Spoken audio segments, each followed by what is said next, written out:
I thought at first I might try to say something about the topic, but the relevance of statistical information to study the structure and use of language, but I realized very quickly I wouldn't have anything to say about that, except to try to correct some very persistent misinterpretations of things that were written 50 years ago. But you can do that easily enough by yourselves if you're interested. It really just amounts to reading carefully half a dozen pages in several scattered articles and books. So I'll drop that topic and turn to what seems to me, still seems to me after all these years, the right way to do the study of language structure. That means syntax in the broad sense, everything that goes on in the head. Syntax, morphology, phonology, formal semantics, everything that doesn't require access to the world. The modern study of these topics back early 50s did take a pretty sharp break from prevailing notions, actually orthodoxies you might call them. One aspect of the break was to take seriously what was disparaged at the time as God's truth linguistics. That was supposed to be bad. This is kind of period of misunderstanding of logical positivism, which was rampant. So God's truth linguistics meant taking seriously the idea that there is some real entity that's part of the, mostly the brain, that constitutes the faculty of language and would be on a par with internal systems like, say, the immune system or the visual system or others. One of the subcomponents of a complex organism that interact to yield our capacities and use of them. So the modern, this approach in later years was called biolinguistics, and that's essentially the approach that began to take shape in the early 50s. Here in Cambridge, in fact, a couple of graduate students. If we take that seriously, if we do assume that there is a real object and we're trying to find out its characteristics and how it interacts with other components of the body, then we should be treating it exactly the way as any other. If we want to look at the growth and development of any system of the body, we expect that there'll be three primary factors that enter into that process. One will be some genetic endowment, which in the case of language will reflexively provide an infant with the not trivial capacity to select out of the environment evidence that's linguistically relevant. So essentially to map external data into linguistic experience. That's step one, provided by some part of the genetic endowment, which then furthermore sets the general framework within which some language can grow and develop and assume one of the possible forms that's permitted by this internal system. If current thinking is on the right track, there may be only a finite number of these. That's the first factor, genetic endowment. The theory of the genetic endowment is often called universal grammar in UG, but that's kind of borrowed from a traditional term, but adapted to a different framework, so it actually means something different. It doesn't refer to properties that are found in all languages, which was one traditional usage. Just the theory of the genetic endowment, whatever it is. And if language is a real object, we can be confident that that exists. It's often called a controversial hypothesis, but I mean, the alternative is magic. I mean, there's got to be something that accounts for the fact that my granddaughter picked out part of her environment as language related and almost reflexively developed the language, while her, say, pet kitten or chimp or songbird or whatever, exposed to exactly the same data, didn't even take the first step and couldn't even conceivably take the second. So either it's magic or there's a genetic endowment. If there's a genetic endowment, either there's a theory of it or there isn't. If there isn't, it means it's some mystery beyond our cognitive capacities. No particular point assuming that, so therefore there is a theory, so therefore there can't be a controversy about the existence of UG, contrary to reams of literature, which I'll avoid. So that's the first factor. The second factor is the external environment, which clearly has an effect. So one of my granddaughters came to know English, another one came to know Spanish, and obviously that had to do with the environment, which sets a choice within a pretty narrow framework. The third factor is just principles that are not specific to the language faculty, just recruited in the course of growth and development. And these could be of many kinds. So, for example, properties of the brain could determine the way language develops. Unfortunately, we don't know anything relevant about them, but someday we might. But that's one third factor property. Another one is principles of learning strategies, which doubtless exist and may very well be recruited in the acquisition of language. And it's at this point that one would expect, as one has always expected, that information about frequency, probability would turn out to be relevant. Has to be shown, of course, but that would be a natural expectation, and there is interesting work substantiating or giving some support for that natural assumption. Another third factor property, which one would expect to be particularly relevant for a computational system like language, it is a computational system fundamentally, would be just general principles of computational efficiency, which may very well be natural laws, not specific to language or to the organism, or maybe to organisms altogether, but just something in nature. That, I think, has increasingly come to be a plausible direction to search.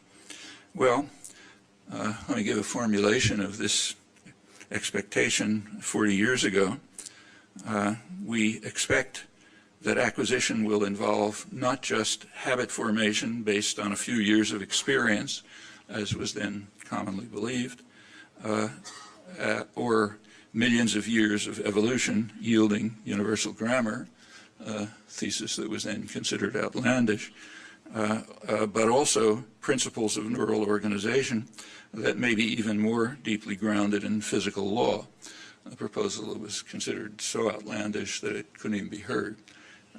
But I think we can now hear it. That formulation 40 years ago was misleading in particular in referring to millions of years of evolution. It's now reasonably clear that language emerged pretty suddenly and very recently in evolutionary time, probably in some window 50 to 100,000 years ago or something roughly like that. Doesn't matter if you move the numbers. Either way, it's a flick of an eye in evolutionary time, and something that happened apparently very fast. As soon as it happened, you see all kinds of effects in the archaeological record. It's what's sometimes called a great leap forward in cognitive capacity and what it reveals. And shortly after that came the trek from Africa. This is presumably some small breeding group where this happened, and then they started expanding all over the world, and very quickly were pretty much everywhere.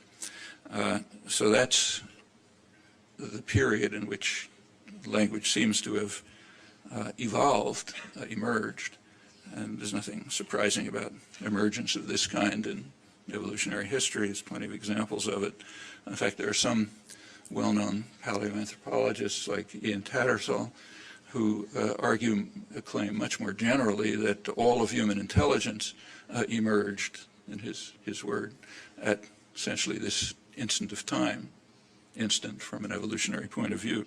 Well, if something like that's correct, then we would expect that that what emerged, and is then common to the whole species, is not the kind of biological entity that develops over a long period of time by what François Jacob called tinkering, sort of doing the best you can at any particular evolution, doing the best it can at every, with the tools that are around, which can lead to a lot of intricacy and complexity, path-dependent evolution and so on.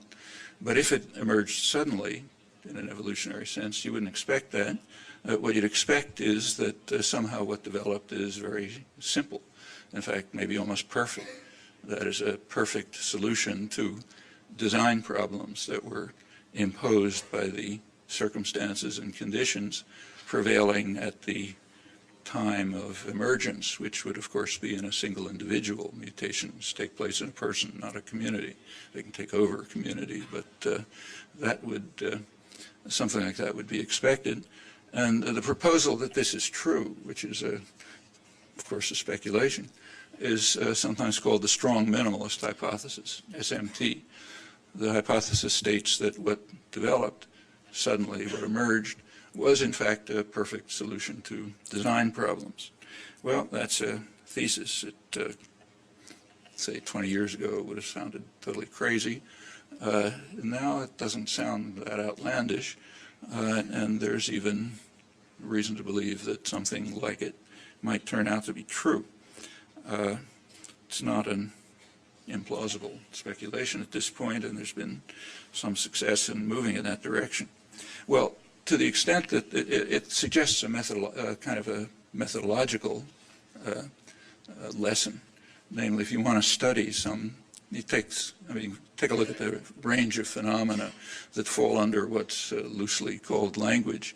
There's endless problems everywhere you look, even problems in trying to figure out to which component of human capacity the phenomena belong, or what mixture of components. Are they even language, or are they something else? But one way of approaching them is to see if you can just disentangle them, take them apart, so that some parts of them do conform more or less to SMT, that is, would be perfect solutions to design problems, and then see how far that goes. It's a plausible approach to studying the complexity of language, and it's been reasonably successful in the last 15 years or so. Well, to the extent that this thesis holds, we can search for what we can call principled explanations to phenomena of language, or maybe not to phenomena that fall within what's loosely called language, namely explanations that reduce the phenomena to third factor properties. And here it appears increasingly that conditions of computational efficiency play quite a substantial role in this, maybe an overwhelming one. Now, that seems to be a very promising way to proceed. You couldn't really pursue it until pretty recently, when a lot of underbrush had been cleared away. But now it seems like a feasible research program, always kind of implicit in the study of biolinguistics, as indicated by the quote, somewhat misguided quote that I gave a moment ago, but now I think realistic. Well, let me say a couple of words about where I think we are now. Starting with this methodological principle, let's say, assuming language to be as perfect as possible, we would start with adopting the simplest possible operation that can yield that could yield the fundamental properties of language. The most basic elementary property of a natural language is that whatever's in the head, what's sometimes called the grammar, let's call it the internal language, generates an infinite array of structured expressions which are transferred to two interfaces with other parts of the body. An interface with a system of thought and interpretation and so on, call it the semantic interface, although the term could be misleading, but let's call it that. The semantic interface is one. Expressions have to be assigned some interpretation there, and they also have to be transferred to a sensory-motor interface where they can be externalized, typically in speech, but as is now known, it seems comparably in sign, and may not be externalized at all. It's internal thought, for example, which is the overwhelming bulk of language use, statistically speaking. So you have some sort of generative procedure that constructs an infinite array of hierarchically structured expressions and is associated with procedures to map them onto the two interfaces. The simplest possible operation that could produce expressions of that kind just takes, it's going to be recursive, of course, will take two objects already formed and construct from them a new object. And in the simplest case, it won't modify the two objects that were put together. Modifying them would require greater computational complexity. So this operation, call it merge, takes two objects, say x and y, and what it forms is just the set xy. Okay, no modification of either x and y. Just as a matter of logic, there are two possible kinds of merge. One takes x and y, which are distinct from one another, and forms the set xy. Notice, of course, that if you iterate this, you do get structured expressions. The hierarchically structured expressions. So it takes two objects already constructed, x and y, which are distinct from one another, and forms the set xy. Let's call that external merge. The other possibility is that the two objects, x and y, are not distinct. Obviously, that's just logic. And if you look at the mode of composition, it turns out that if they're not distinct, one must be included inside the other. So the second possibility is that you merge two objects, x and y, where one of them, say y, is inside the other, say x, and they're only certain, and y must be, of course, something that had already been constructed. I call that internal merge. Well, so far that's just logic. Internal merge, if you think about its properties, yields what's called the copy theory of movement. So, for example, if you, which incidentally is quite well confirmed empirically by now, that is, it's confirmed at the semantic level. It's obviously false at the sensory motor level. So, for example, if you take the hierarchical expression that corresponds to you saw what, and you apply internal merge, you merge what to the whole thing, what you get is what, and then the set containing what, and the set constructed from you saw what, which happens to be the right interpretation at the semantic level. So the word what is doubly interpreted in a way. It's interpreted in the position where you hear it as a kind of a scopal element, and it's interpreted in its initial position where it's not pronounced, and it's there given the same interpretation as the corresponding sentence, you saw the book or something, as the object of C with all of its properties. So the result of internal merge in the simplest possible form does give the right interpretation at the semantic interface. And as I say, there's plenty of evidence for that and lots of complications and big literature about it by now. But it seems to be fundamentally right. On the other hand, at the sensory motor side, it's radically wrong. So we don't say what you saw what. Actually, it's not totally wrong. There are cases where a residue of what's moved does remain. Typically, maybe only in cases where there's some phonetic requirement that something be there, what Howard Lasnik called the, I keep forgetting what you called it, stranded affix filter. Yeah, if there's some piece of phonetic material that's just got to be attached to something, then the smallest possible residue of what was moved does remain. And some languages, the whole thing remains. So Chinese, you just say you saw what. But interpreting it with the same dual interpretation. But anyway, radically at the phonetic side, it's wrong. The only thing that remains is the thing that was moved. What did you see? Not what did you see what? Well, that consequence follows from pretty elementary computational considerations. If you were to pronounce all of the, notice this is an artificially simple example. If you take any real example, you find copies all over the place. In fact, even in this case, there's internal copies. But if you were to pronounce all of those copies, there would be a tremendous computational burden.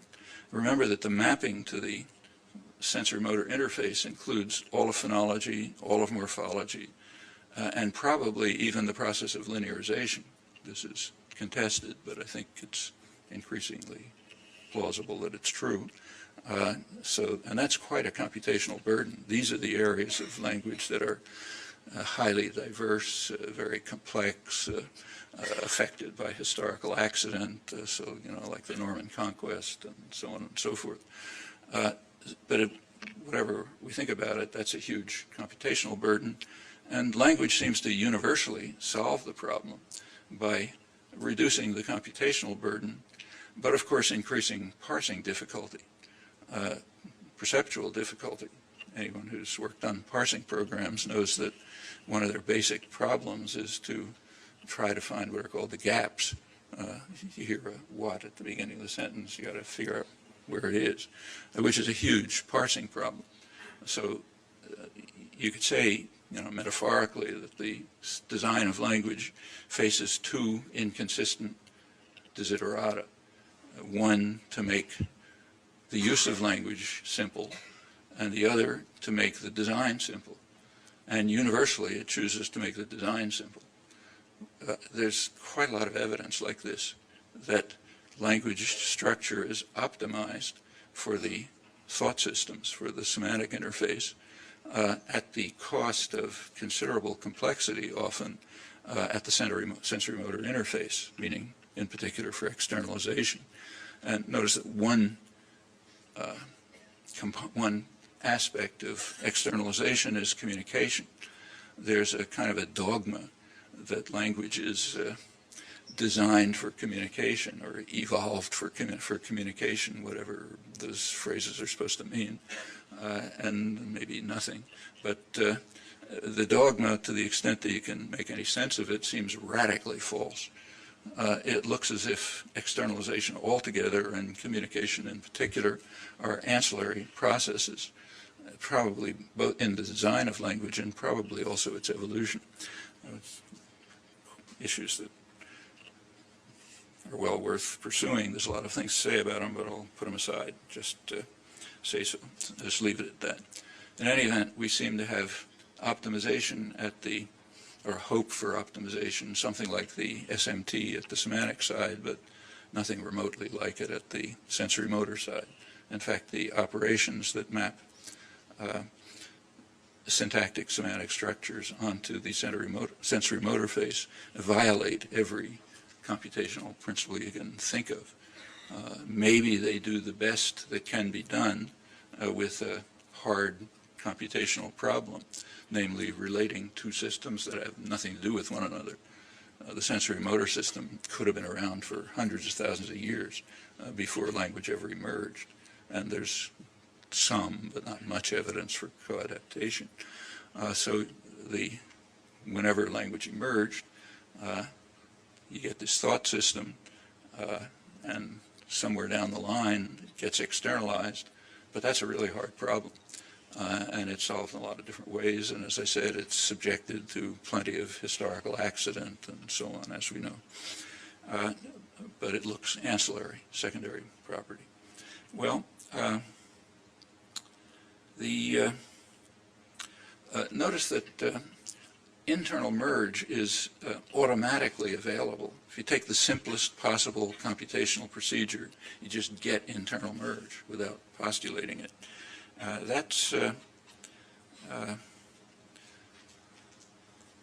another way of saying that is that a simple form of transformational grammar, this is a simplified version of transformational grammar, is just the optimal system. If you don't have it, you'd have to have an argument as to why you don't. There'd be an empirical burden of proof to show that you don't have it.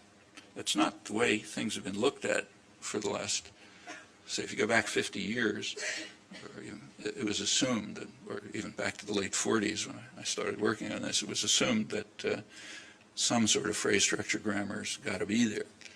And then the question is, do you need other devices?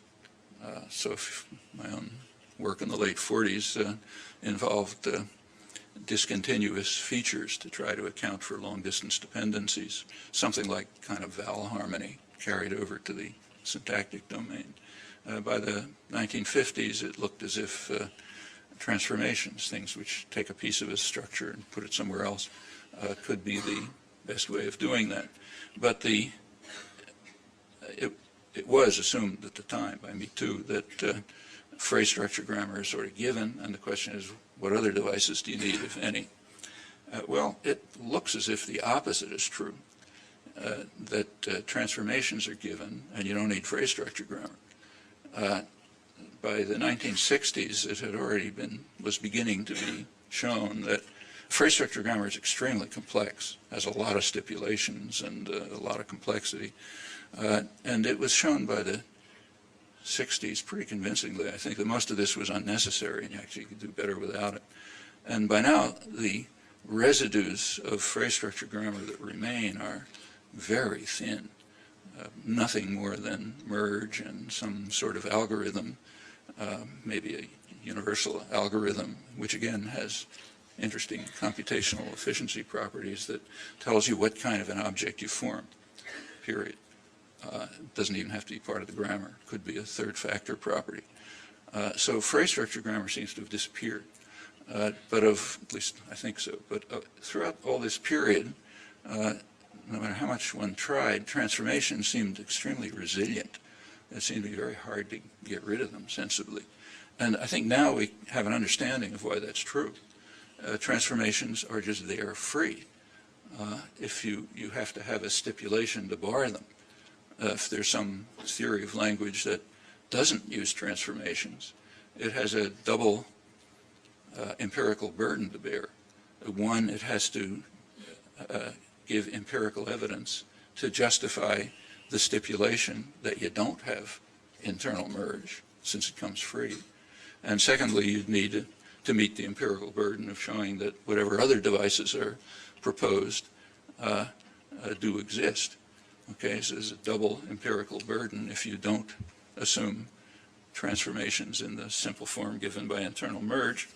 And personally, I don't think there's any way to meet those two empirical burdens. But anyway, that's sort of the logic of the problem. If you can't meet them, it's important for biolinguistics. If there are two kinds of merge, and if they really are used, there's no stipulation, there's no extra complexity in the system that says don't use one of them. So the ones that are automatically available are just used. If that's true, you'd kind of expect in a well-designed system that the two kinds of merge have different interface properties. They work differently at the interface. Well, at the sensory motor interface, it's kind of obvious. Internal merge yields the ubiquitous linguistic property of what loosely called displacement. You pronounce something in one position, but you interpret it both there and somewhere else, like, what did you see? So it has an obvious sensory motor consequence. At the semantic interface, it seems, there's an interesting thesis, plenty of evidence for it, not certain. I know there are people here who've tried to deny it irrationally, in my opinion. The theory, won't mention any names, but it seems to correspond with what's sometimes called the duality of semantics. There's just seem to be fundamentally two different aspects to semantics. One is what you get in artificial systems, invented systems, argument structure. So, agent, patient, goal, and so on. That's one aspect of semantics. The other aspect of semantics seems to be everything else, like information that's used for discourse interpretation, like distinguishing new information from old information, or identifying the type of the expression, like is it a topicalization or a declarative or something else, or information about scope, let's say. All of that seems to be another kind of semantic information. And these seem to correspond very closely, and I suspect if we knew enough would correspond exactly to external merge for argument structure and internal merge for everything else. So to the extent that that turns out to be correct, it gives more reason to suppose that we're on the right track. Another desideratum for a well-designed system would be that it stipulate no levels of representation, no significant subsystems, except for the two interfaces, which presumably have to be there, although even that can be questioned. But at least the semantic and sensory motor interface, let's assume, are there. And in a well-designed system, there shouldn't be any others. Work of the 1990s pretty well showed, I think, that you can dispense with the descendants of what used to be called deep structure and surface structure. Not only dispense with them, but you do better by eliminating them if you keep to the simplest possible compositional function, namely merge. That leaves one level. It's the level which is the result of the application of all syntactic operations. It's the output of those and the input of the operations that map to the semantic interface. Now, that was, at the time, that was called LF. Terminologies become confused. LF is the phrase, the term LF, technical term LF, is now often used for the semantic interface. So you need some other name for what used to be called LF. But terminology apart, which at most introduces some confusion, there was these efforts to get rid of any residue of surface and deep structure did leave the level which has the properties I mentioned, the properties of LF in the old sense. You can get rid of that too if you develop a specific version of principles that have appeared repeatedly in the structure of in the investigation of the structure of language since the 1950s, and in fact are all over traditional grammar too in some other form, namely principles of compositionality. So if you give a certain version of the properties of compositionality, or in more recent terms of cyclicity or strict cyclicity, then you can get rid of LF as well. The way to do it seems to be to suppose, and again this is computationally makes plenty of sense, that instead of the entire syntactic object being transferred to the two interfaces in a one-shot deal, it's transferred to the interfaces as it's constructed. So as some piece of the syntactic object is constructed, it's transferred over to the semantic and phonetic, it's not really phonetic, sensory motor interface, and it's there interpreted, and you're not allowed to modify the interpretation by any subsequent syntactic operations. So it'll stay the way it is, which of course is a huge computational saving. It means, especially on the phonological, morphological side. So you don't have to go through these operations over and over again because it's going to be stable.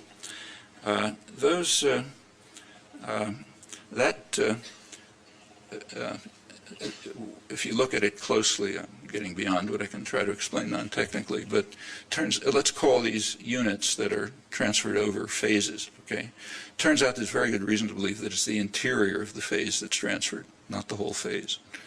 Good reasons for that, which I won't go into. The reason basically is that everything out of the interior can move on, as we know, by internal move.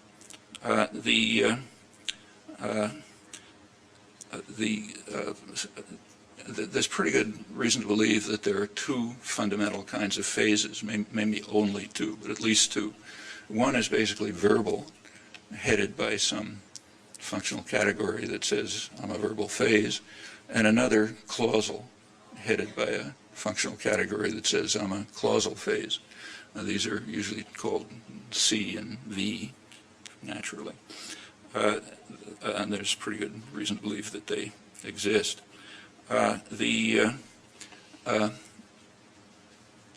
What appears to be the case is that in the design properties are such that at these two phases, the interior of the phase is handed over to the sensory motor and the semantic system, and they're interpreted, and there's no further access to their interior. It can't be modified by any further syntactic operation. Now, that enormously reduces complication, and it has other important consequences. I mentioned before that in a sentence like, say, what John saw what, or for that matter, John saw John, we have to be able to know somehow whether the thing that appears twice was created by internal merge or external merge. Because of the duality of semantics, going to have a different interpretation depending on which it is. Well, that information is available at the phase level. In fact, exactly these two phase levels, at the verbal phase and the clausal phase, that information is available. But at any other position in the computation, it's just not available. It takes a little work to show it, but you can. So if there's going to be a correct identification of copies, so you'll know that John saw John is okay, but it means two different Johns. If there's going to be a correct interpretation of the copies, then it seems that for that reason alone, you need these two phases. Same turns out to be true for features that don't have any intrinsic semantic properties, what are called uninterpretable features, like, say, nominative versus accusative case, or plural or singular agreement on a verb, actually on the inflectional element that the verb attaches to. These don't have any intrinsic meaning. They just have a value depending on the structure in which they appear. That information is also available at the phase level, not before and not after, which supports, again, from another point of view, the conclusion that it's precisely at this level that transfer takes place. And there are other things of that nature. So I think there's a fair amount of evidence that not only that computation goes phase by phase, meeting sensible computational principles, but that these are in fact the phases. And that can plausibly be thought of as a consequence of the strong minimalist thesis. If language is going to be perfectly designed, it looks as if that's the way it ought to work. Now, I don't want to say that incidentally, this does not mean, this has been misinterpreted, so let me stress it. It does not mean that there is no further access anywhere in language use to the internal parts of the computation. That can't be true. In using language, in speaking or interpreting, at the very least, you bring together the semantic and the sensory motor expressions, which are generated separately, but use both of them, of course. So there must be some kind of homunculus sitting there which has access to everything that's going on, and in fact a lot more, because in language use you're not restricted to what you hear, of course. In fact, it's easy to show that people interpret what they hear on the basis of expectations and background assumptions, and overrides the phonetics of what they hear very often, and so on. So yes, there's a homunculus who's using everything, and it's a reasonable proposal is that what appear to be global properties of expressions, either phonetic or semantic, could well belong to the component of the whole system of human thought and action that involves the homunculus, bringing everything together, including both the semantic and phonetic side. And there are other further problems. They're each an optimal principle of computational efficiency. Am I going on too long? I lost track. A couple of minutes, yeah. An optimal principle of computational efficiency would be that the information about when you have a syntactic object, any information about it that's relevant to further computation ought to be very easily and quickly identifiable by algorithm, by some optimal algorithm. And what that means is that all the information should be in a particular lexical item that was the basis for the construction of it, what's projected in old phrase structure theories. In the case of the verbal phase and the clausal phase, all relevant information should be in the V and the C. And that turns out to be true. Like what's relevant in a verb phrase for further computation is the kind of verb it is, and not, say, the kind of object it has, or prepositional phrase that's in there, and so on. So we have, that property seems well established, what are called the heads of the phases, which are, incidentally, very easily determinable by algorithm, and where they're not, you can show interesting problems. The heads carry all the information, and those are the things that are identified. Well, without going on with this, there are plenty of problems which I won't go into, but if you want a good summary of them, there's a good paper by, in the last issue of Syntax, Journal Syntax, by Bex and Groman, which gives a whole pile of problems. Most of them, I think, can be handled properly, but there are some that clearly remain as topics for further inquiry. I'll assume that this is more or less correct and just make a few more comments about it. Well, as I said before, it's extremely easy to find problems in the infinitely many problems whenever you look at linguistic or apparently linguistic phenomena. And you then have two approaches that you can take. One is to develop some technology to characterize the problem, to describe it, and what's sometimes called giving a solution, but it's really giving a kind of redescription, which may be a valuable step towards organizing the material for further inquiry. And maybe that's as far as you can go. Well, if that's as far as you can go, then the technology has to be attributed to universal grammar, part of the genetic component, and the language is more of a mess than we hoped. Huge problem for any study of evolution of language, if anything like that never comes along. The other possibility would be to try to chip away at it and see if you can get a principled explanation for at least part of it. And often that's possible and moving towards SMT. Well, let me just finish by illustrating what I have in mind with one particular problem. Actually, it's an old saw, and thinking about how you might move towards a principled explanation for it.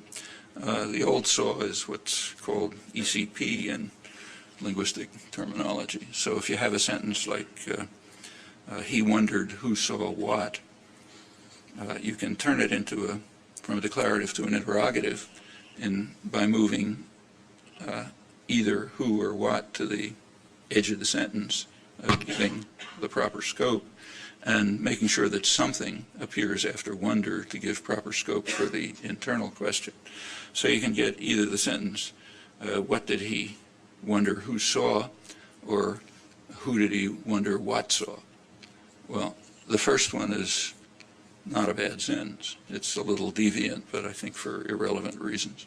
The second one, what did he determine who saw, is total gibberish. Who did he wonder what saw is complete gibberish. And it's not obvious why that should be true. I mean, one seems as easy to do as the other, but it's a very solid principle, a solid observation, and holds in many other cases. Well, as far as I'm aware, there's only one proposal around in the literature that seems to have anything serious to say about that. It's called the vacuous movement hypothesis, about 20 years ago. It's based on an observation, namely that in who saw what, or I wonder who saw what, there's no overt evidence that the who has actually moved to the scopal position. You don't hear it, you know. And then you could propose a principle which says, well, if you don't hear it, you don't move it, at least overtly. It still has to be moved covertly somehow to give you the scopal interpretation. So that's the vacuous movement hypothesis, and it pretty much covers the data. There are two problems with it, however. One is that it's a new principle. It's stipulated. No particular reason why it should be true. Just makes as much sense for the opposite to be true. The other problem, which is more serious, is that it's factually completely wrong. There's plenty of evidence, I won't mention it, for movement that yields no overt phenomenon associated with it. So it can't be right empirically. So it has two serious problems, and we ought to look for a different account. Actually, there is a way of thinking about it that may be right, that derives from one of the most interesting cases of movement that leaves no physical evidence behind. That's based on work by Howard Lasnik mainly, a couple of others, on what used to be called raising the object. Has to do with sentences like, I expect John to be intelligent, where John semantically this belongs in the clause John intelligent, but it's possible to show that it actually appears in the higher clause, which doesn't make any semantic sense. And it gets there by a double movement operation, neither of which doesn't leave any effect, namely the downstairs subject, John, and I expected John to be intelligent. John moves over the verb, and then the verb moves up to the small v that heads the phase, and it leaves things looking exactly as they were. Well, that looked so crazy that for quite a few years I worked pretty hard trying to find counter evidence or some alternative analysis, and you can see the residue of this in various papers, but it didn't work. The evidence looks solid. So we're left with this extremely strange phenomenon.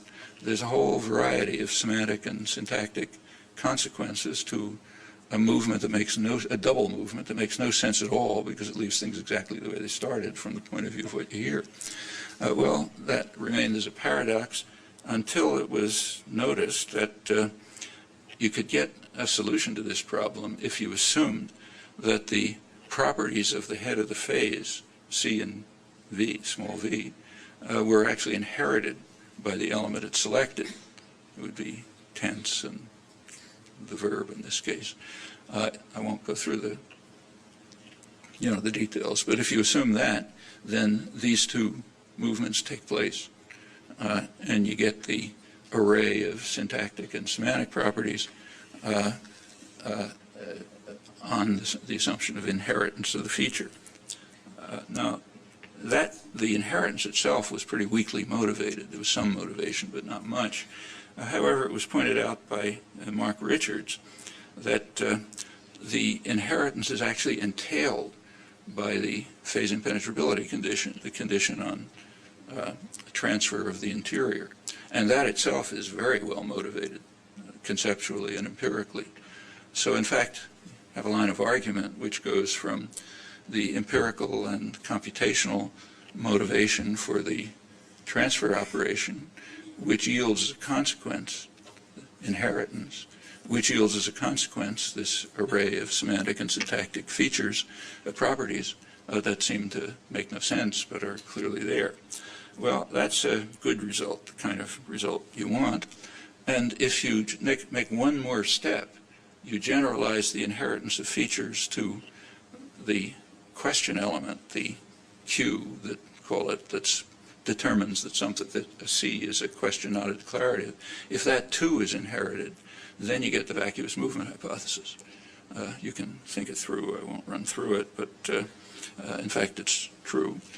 So without stipulating a new principle, which is furthermore wrong, you can get the vacuous movement hypothesis with all of its consequences, including the case I mentioned about the so-called ECP case, just on the basis of pure third factor properties. Well, again, that's the kind of result one wants. And I won't go on, but these are the sorts of directions that I think it would make sense to pursue, that is, chipping away as much as you can at stipulated properties of universal grammar, technologies that are proposed to deal with particular problems, try to see how closely you can show that language does approximate to the perfect design, that it would be a rather natural expectation in the light of what appears to be its evolutionary history. Okay, thanks.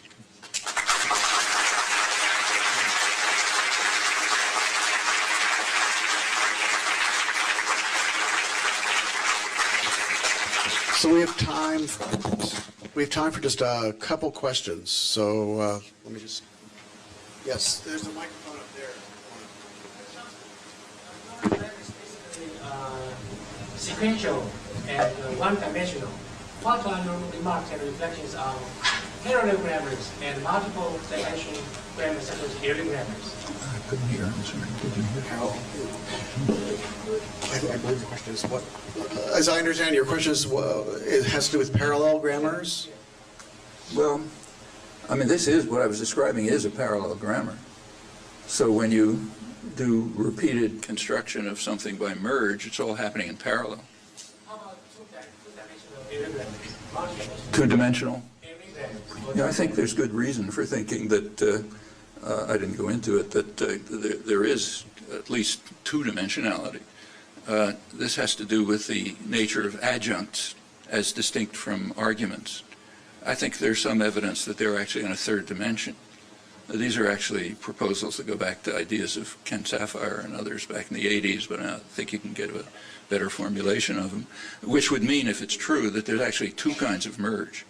One is just set merge, takes X and Y and forms a set XY, and the other, call it pair merge, takes X and Y and gives the pair XY, which builds in an asymmetry, and adjuncts have an asymmetry. So the adjunct phrase behaves like as if the adjunct wasn't there. It behaves like the thing to which it was adjoined to. And I think there's, it's complicated, but I think there's some evidence for that. However, any further complication that's introduced has to have empirical motivation. Okay?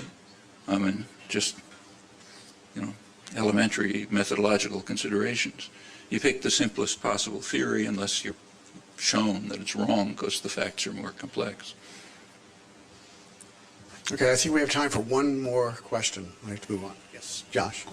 So could you comment on how the current guiding principle of perfection relates to the classical original idea of simplicity in the early days of generative grammar? Yeah, it's an interesting question. I mean, the question is how does unless Josh wants to use it, how does the notion of simplicity in the early days of generative grammar relate to this notion of perfection or perfectibility in the current sense? Yeah. Is that yeah. Well, if you go back to the early days, say the 50s, there were two concepts of simplicity.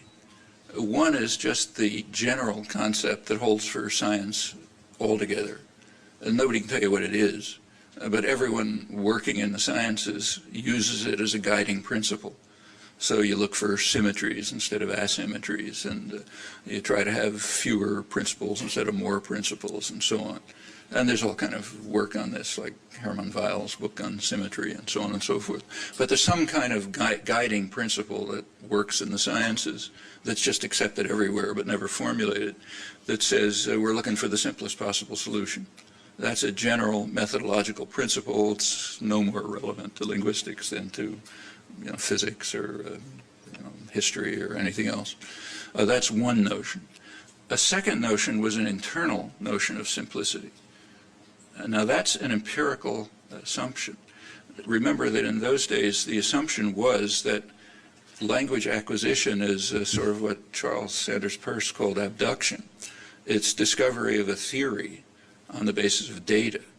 Now it's perfectly well understood and has been, for hundreds of years, that there's no way to do this, that you can't do it by induction, and there's no generalizations and nothing else.